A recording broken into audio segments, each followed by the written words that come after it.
terms of it. There was a little bit of the way North Carolina approached you that reminded me at least of San Diego and keeping their wingers high and wide to sort of occupy the fullbacks. How do you think the team dealt with that or did not deal with that particular challenge?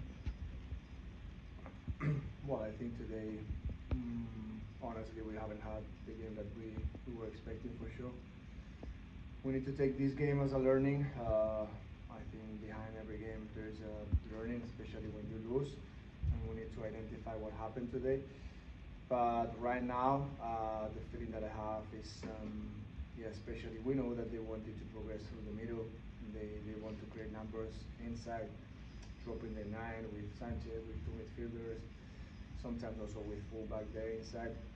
We know that would happen that, and I think we haven't adjusted properly, especially first half. And then second half, I think we had a better performance. Again, not too many chances today, but even though we didn't have the base game today, we could have scored at least one, I think. But if we see the big picture, I think we need to be honest, and I think today we haven't deserved a victory. So when we created chances, other games, I said like, okay, maybe we could have scored more goals and maybe we could have had better result.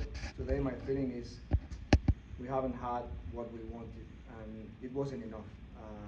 Maybe we could tie today because always you push until the end. The team they've been working hard until the end, but I think we need to do much more to win a game. And yeah, we've done that too in many games, but this week we couldn't, and yeah, we need to learn from that.